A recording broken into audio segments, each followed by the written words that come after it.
Assalamualaikum warahmatullahi wabarakatuh. Insan peradilan dimanapun Anda berada, di belakang saya ini adalah KMP Cemerlang 55, kapal yang telah berhasil dieksekusi lelang oleh Pengadilan Agama Banyuwangi beberapa waktu yang lalu dan telah diserahkan kepada pemenang lelangnya. Bagaimanakah perkara tersebut bermula? Bagaimanakah pula sita eksekusi yang telah dilaksanakan oleh Pengadilan Agama Banyuwangi, dan bagaimana strategi dan trik yang dilakukan sehingga kemudian eksekusi lelang berhasil dijalankan dengan lancar. Ikutilah tayangan berikut ini hingga tuntas. PA Banyuwangi, Jenggirat Tangi.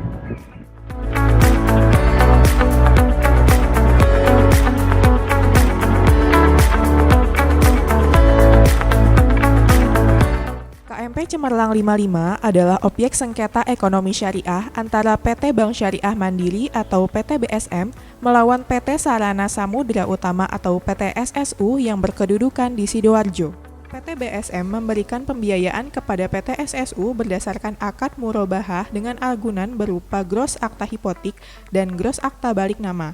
Pada perkembangannya, PT SSU wan prestasi sehingga pada tanggal 10 Desember 2019, PT BSM mengajukan permohonan sita eksekusi dan eksekusi lelang kepada Pengadilan Agama Sidoarjo dan tercatat pada register perkara nomor 10-X-2019-PA-SDA. Permohonan tersebut dikabulkan oleh Ketua PA Sidoarjo, ditindaklanjuti dengan melakukan teguran atau unmanning kepada PT SSU. Namun, PT SSU tidak mengindahkannya, sehingga Ketua PA Sidoarjo menerbitkan penetapan sita eksekusi dan eksekusi lelang per 10 Februari 2020 serta memerintahkan Panitera PA Sidoarjo untuk meminta bantuan kepada Pengadilan Agama Banyuwangi karena objek KMP Cemerlang nomor 55 saat itu beroperasi di lintasan penyeberangan Ketapang Gilimanuk. Hingga akhirnya, pada tanggal 16 Maret 2020, PA Banyuwangi menerima permintaan bantuan dari PA Sidoarjo untuk melakukan sita eksekusi dan eksekusi lelang terhadap KMP Cemerlang 55. Apa yang harus kita lakukan ketika kita mendapatkan tugas untuk mensita eksekusi kapal? Pertama yang harus kita lakukan adalah mempelajari peraturan perundang-undangan terkait dengan pelayaran dan kapal tersebut. Dalam hal ini adalah Undang-Undang Nomor 17 Tahun 2008 tentang kepelayaran. Nah, berikutnya yang harus kita lakukan adalah kita harus mengenali jenis kapal yang akan kita sita. Apakah itu kapal barang, kapal penyeberangan jarak jauh, kapal penyeberangan biasa, atau kapal jenis Soro atau kapal feri. Kebetulan kapal yang akan kita sita kali ini KMP Cemerlang 55, kapal motor penyeberangan. Motor 55 ini adalah jenis Soro atau jenis feri. Nah, berdasarkan Peraturan Menteri Nomor 122 Tahun 2012, kewenangan terhadap kapal Soro berada di tangan Dirjen Perhubungan Darat. Meskipun ada sebagian kewenangannya juga terkait kelaikan kapal dan sebagainya masih ada di Dirjen Perhubungan. Kami melakukan koordinasi ke kantor Korsatpol Pelabuhan Ketapang dan bertemu dengan Bapak Rocky M. Surentu sebagai Korsatpol di sana. Alhamdulillah kami mendapatkan banyak petunjuk dari beliau bagaimana kita akan melakukan sita eksekusi kapal. Dan kebetulan Pak Rocky pun juga baru pertama kali ini mendapatkan koordinasi dari kami untuk melakukan sita eksekusi kapal. KSOP Tanjung Wangi yang berada di bawah Dirjen Perhubungan Laut berwenang terkait dengan kelaikan kapal. Mereka yang menerbitkan izin kapal ini layak jalan atau tidak. Sedangkan Korsatpol yang di bawah Dirjen Perhubungan Darat berwenang untuk pengaturan atau mengoperasikan atau operator dari penyeberangan Ketapang Gilimanuk. Korsatpol inilah yang kemudian menjadwal kapan kapal ini melakukan penyeberangan.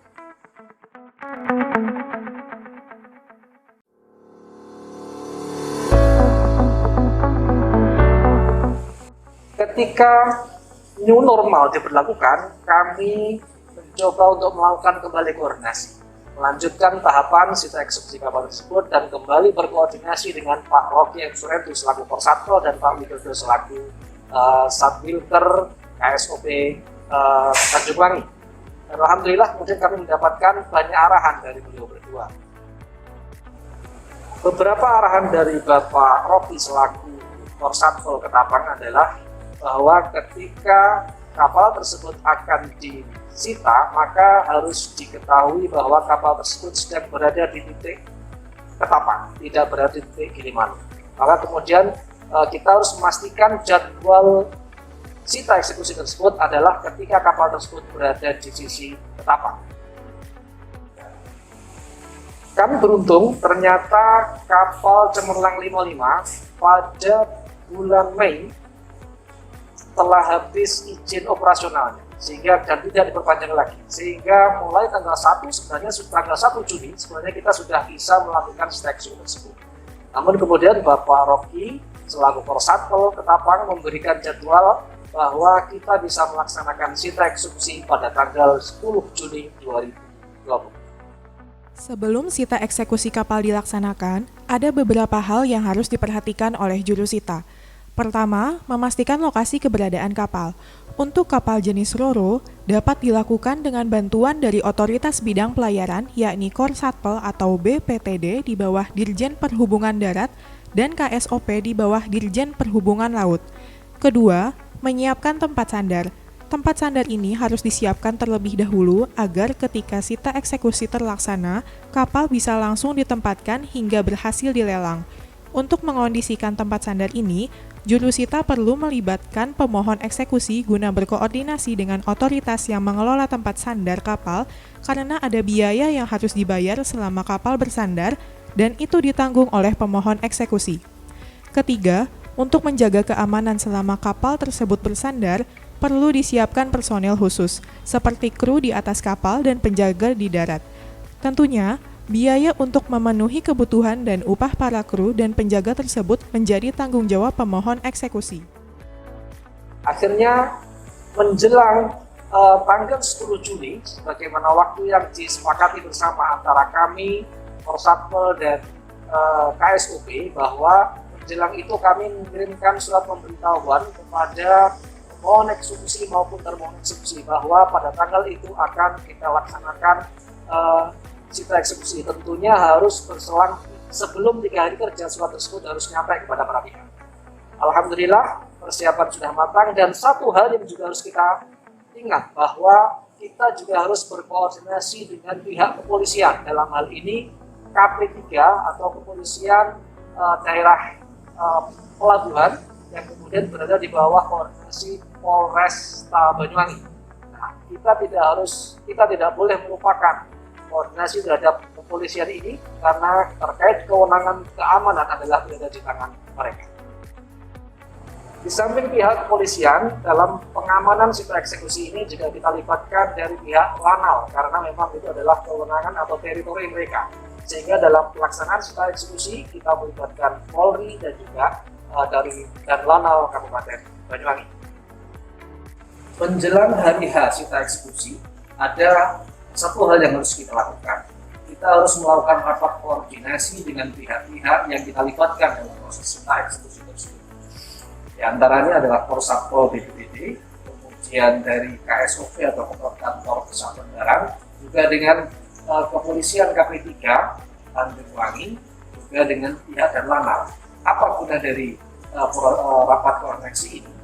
Ini penting untuk kita merencanakan apa skenario pada saat kita melaksanakan sita eksekusi. Barangkali nanti kita siapkan skenario A, plan A, atau skenario B, plan B, dan lain sebagainya. Ini penting karena jika itu tidak kita lakukan, maka sita eksekusi kurang berjalan. Tibalah pada hari H sita eksekusi, yakni tanggal 10 Juni 2020. Kita sepakat untuk berkumpul di Korsatpol, kantor Korsatpol Pelabuhan Ketapang, di kantornya Pak Rocky. Alhamdulillah kita bertemu di sana. Kita buka acara sita eksekusi di sana dan kemudian kita bersama-sama menuju lokasi kapal tersebut disadarkan. Dan alhamdulillah kita langsung naik ke kapal dan kemudian dibantu oleh beberapa nelayan setempat. Kita melakukan menyeberang sebentar, ada sampan yang disiapkan di sana untuk menuju dari pantai kepada kapal, dan kemudian semua juru sita, saksi, kemudian tim yang lain termasuk didampingi dengan Korsatpol, didampingi dengan KSOP, kemudian pengamanan oleh Polres, kemudian juga pengamanan oleh Lanal. Alhamdulillah semuanya kemudian berjalan dengan lancar. Tepat jam 10.30 waktu Indonesia Barat, kami naik ke kapal dan pertama yang dilakukan adalah Panitera selaku jurusita, yakni Dr. Andes Haji Subandi, Sarjana Hukum Magister Hukum, melakukan pembacaan penetapan eksekusi kapal yang ditetapkan oleh PA Sidoarjo, yakni nomor 10/X/2019/PASDA. Setelah itu baru kita melakukan pengecekan barang kelengkapan kapal maupun dokumen kapal. Pada saat sita eksekusi, hal pertama yang dilakukan adalah meminta daftar kelengkapan dan daftar dokumen kapal. Kemudian, jurusita membagi tim menjadi 2. Tim pertama mengecek kelengkapan sesuai dengan daftar, termasuk barang apapun yang ada di kapal tersebut. Tim kedua bertugas mengecek keberadaan dokumen kapal sesuai daftar secara simultan. Lalu, Panitera Dr. Andes Haji Subandi, SHMH, selaku jurusita, membacakan berita acara sita eksekusi yang disaksikan oleh para pihak dan otoritas yang hadir. Saat itu, pemohon eksekusi diwakili oleh kuasanya, yaitu Yandi Suhendra, SHCLA, dan termohon eksekusi diwakili oleh Kepala Cabang PTSSU, yaitu Andi Dahlan. Dalam surat tertanggal 27 November 2014 nomor 1044/MP dan Gros Akte balik nama kapal nomor 8480 tanggal 21 Mei 2014 atas nama termohon eksekusi dengan ukuran dan rincian data sebagai berikut: panjang 39,34 meter, lebar 11,30 meter, dalam 3,60 meter, tonase kotor 553, tonase bersih 166, tanda selar GT 55 nomor 1044/MP. Jenis kapal motor, klasifikasi Biro Klasifikasi Indonesia. Semua daftar yang saya nyatakan di dalam ini saya sita. Saya letakkan sita. Setelah berita acara sita eksekusi kapal selesai dibacakan dan ditandatangani, kita lakukan penyegelan terhadap kapal. Kita tempelkan beberapa lembar di pintu-pintu kapal tersebut bahwa kapal ini telah disita eksekusi oleh Pengadilan Banyuwangi dengan nomor 10/X/2019 PASDA, serta kami pasang sebuah banner di sisi depan dan sisi belakang kapal. Itu menandakan bahwa kapal ini sedang dalam sita eksekusi atau dalam pengawasan Pengadilan Agama Banyuwangi. Setelah sita eksekusi dilaksanakan, Ketua PA Banyuwangi menindaklanjutinya dengan menerbitkan penetapan eksekusi lelang serta memerintahkan pemohon eksekusi untuk melakukan penaksiran nilai objek dengan dibantu oleh Kantor Jasa Penilai Publik atau KJPP Independen. Dokumen penaksiran atau appraisal tersebut diperlukan sebagai acuan untuk menetapkan nilai limit objek. Pemohon eksekusi ternyata telah melakukan penaksiran nilai objek pada bulan November 2019, sehingga dokumen appraisal dari KJPP tersebut langsung diserahkan sehari setelah sita eksekusi dilaksanakan, sehingga Panitera PA Banyuwangi dapat langsung mengajukan permohonan lelang kepada Kantor Pelayanan Kekayaan Negara dan Lelang atau KPKNL Jember, tepatnya pada tanggal 11 Juni 2021.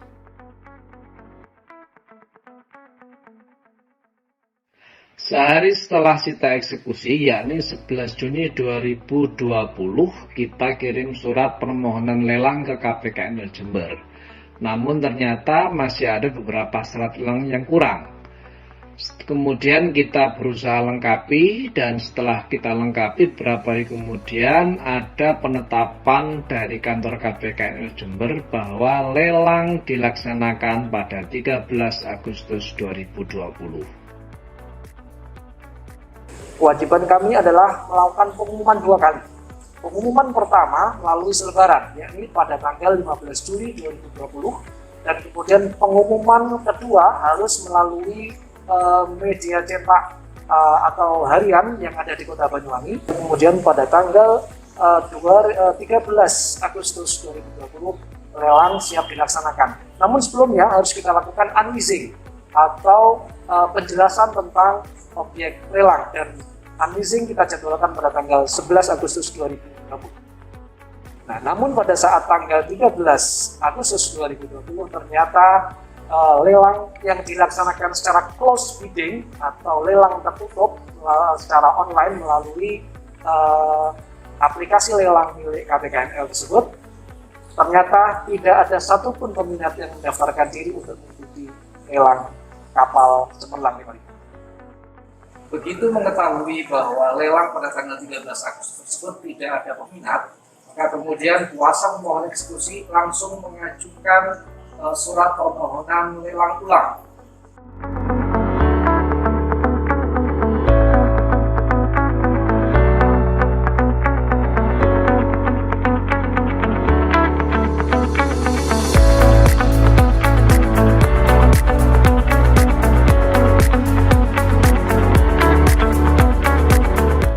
Setelah lelang ketiga tanggal 14 Oktober 2021 tersebut, pemohon eksekusi mengambil waktu jeda untuk mengevaluasi apa yang harus mereka lakukan, dan kemudian sekaligus untuk memperbarui dokumen appraisal mereka, karena dokumen appraisal yang mereka miliki dari KJPP habis masa berlakunya sampai pada Desember 2020. Itu tidak cukup waktu bagi mereka untuk mengajukan permohonan ulang, sehingga harus dilakukan penaksiran ulang objek lelang tersebut.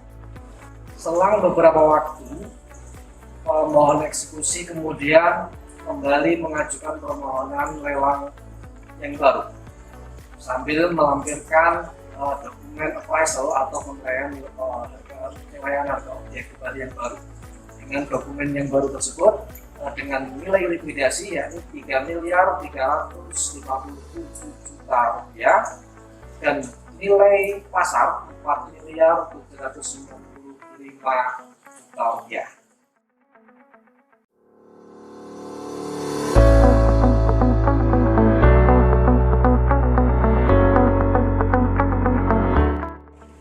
Di tengah proses lelang yang kelima ini ada perubahan nama prinsipal.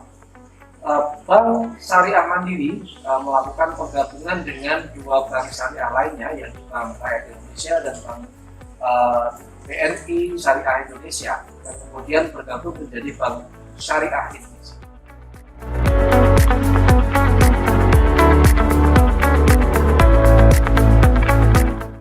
Pada lelang yang kelima ini, yakni tanggal 4 Maret 2021, pada hari H yang bertempat di kantor pengadilan agama, ternyata KPKNL melalui websitenya menyatakan tidak ada peminat.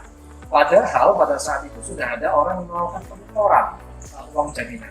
Ternyata terjadi kekeliruan, mereka melakukan penyetoran, tidak kemudian satu kali transfer kepada rekening KPKNL, akan tetapi dengan dicicil dengan beberapa kali setoran, dan ini yang kemudian dibaca keliru oleh sistem, sehingga yang harus dicatat adalah ketika akan melakukan menyetorkan uang jaminan maka harus sesuai dengan yang ada dalam iklan atau dalam pengumuman. Jika 750 juta rupiah, maka uang jaminan yang harus disetor adalah sama 750 juta rupiah, tidak kurang tidak lebih, dan harus satu kali dilaksanakan.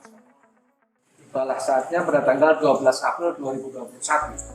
Ternyata pada tanggal itu pendaftar yang sudah menyetorkan uang jaminan tidak melakukan penawaran, sehingga tidak terjadi penawaran oleh KPKNL, ditetapkan bahwa memang pada saat itu kembali tidak ada. Setelah lelang yang ke-6 tanggal 12 April 2021, Ketua Pengadilan Negeri Banyuwangi memberikan teguran kepada pemohon eksekusi bahwa agar pemohon eksekusi mencoba untuk mengkondisikan agar ada peminat yang kemudian ingin melakukan pembelian terhadap objek kapal tersebut. Jika belum ada peminat terhadap objek kapal tersebut, jangan melakukan permohonan lelang ulang. Mengapa sampai lelang ke-6 tidak ada peminat atau pembeli? Bisa jadi karena kondisi pandemi yang berpengaruh pada kondisi ekonomi, sehingga pelaku usaha kapal atau pelayaran tidak berminat untuk membeli kapal. Di hari yang ditunggu, tanggal 22 Juli 2021, lelang dilaksanakan di kantor Pengadilan Negeri Banyuwangi, dari pejabat KPKNL Pak Dr. Arifin hadir di kantor, kemudian juga Satpol, kemudian juga dari KSOP, kemudian pemohon eksekusi, kuasa eksekusi hadir semua di sana. Dan alhamdulillah ternyata ada satu orang lain yang kemudian turut hadir. Namun beliau setelah kita identifikasi ternyata adalah seorang yang berminat untuk membeli kapal ini, yakni dari PT Segara Luas Sukses Abadi. Dan alhamdulillah pada saat jam lelang ditutup, yakni pada tanggal 22 Juli 2021 jam 10.30, ketika dicek oleh Pak Guntar di websitenya KPKN Jember di aplikasi lelang, maka kemudian dilihat ada satu peminat dan yang sudah melakukan penawaran, yakni dengan harga 3.413 juta rupiah, yaitu PT Segara Luas Sukses Abadi, diwakili oleh direkturnya yakni Bapak Rio Martin Poli. Selanjutnya kami akan membuka penawaran yang diajukan oleh para peserta lelang yang telah mengikuti atau menyetorkan uang jaminan dalam pelaksanaan lelang eksekusi pengadilan kali ini. Baiklah, para hadirin yang saya hormati, untuk mempersiapkan waktu, maka lelang saya buka dan terbuka untuk umum. Alhamdulillah, setelah kita buka Pak ya, ini kita bisa melihat bersama-sama bahwa ada satu penawar terhadap satu unit kapal motor bernama Cemerlang nomor 55, dan alhamdulillah telah mengajukan penawaran dengan harga dari limit 3.400 juta rupiah. Penawaran dilakukan oleh Chandra Nawa sebesar 3.413 juta rupiah. Selamat.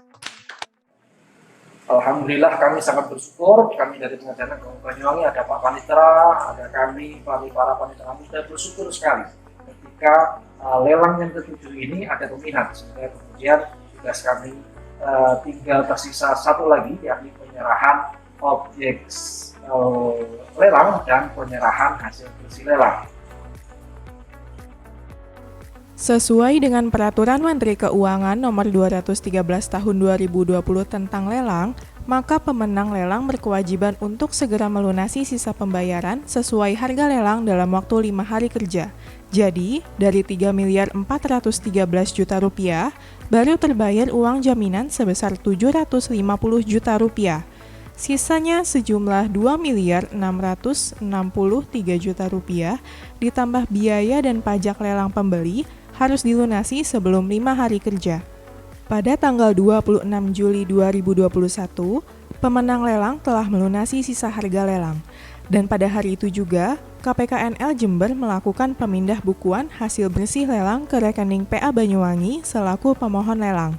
Kemudian, Ketua PA Banyuwangi menjadwalkan penyerahan hasil bersih lelang kepada pemohon eksekusi yakni PT Bank Syariah Indonesia dan penyerahan objek lelang kepada pemenang lelang yakni PT Segara Luas Sukses Abadi pada tanggal 30 Juli 2021. Tibalah hari Jumat tanggal 30 Juli 2021, pelaksanaan penyerahan hasil bersih lelang kepada pemohon eksekusi kita laksanakan melalui pemindah bukuan. Uang lelang atau harga objek lelang yang sudah ditransfer ke rekening Pengadilan Agama Banyuwangi, kemudian kita lakukan pemindah bukuan atau kita transfer ke rekening milik Bank Syariah Indonesia. Dan setelah itu kemudian kita agendakan penyerahan objek lelang kepada pemenang lelang dan kita laksanakan di lokasi di mana kapal tersebut disandar.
selesainya penyerahan hasil bersih lelang kepada Bank Syariah Indonesia selaku pemohon eksekusi dan penyerahan objek lelang kepada pemenang lelang PT Segara Luas Sukses Abadi, maka tuntaslah tugas kami mulai dari sita eksekusi, pelaksanaan lelang hingga penyerahan hasil lelang dan objek lelang. Mudah-mudahan ini bisa menjadi pengalaman yang berharga, bisa bermanfaat bagi semua warga peradilan. Alhamdulillah, Pengadilan Agama Banyuwangi Jengkirat Terang.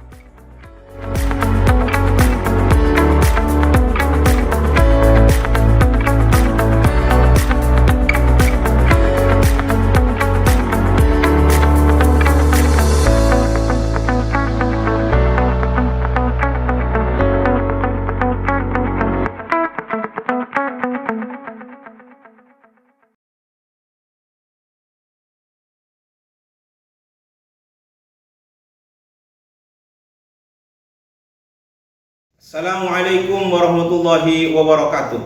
Saya Dr. Andes Haji Muhammad Ali Ridho MH selaku Ketua Pengadilan Agama Banyuwangi kelas 1A sangat bersyukur atas tuntasnya proses eksekusi dan eksekusi lelang kapal motor penyeberangan Cemerlang nomor 55 yang merupakan perkara sengketa ekonomi syariah.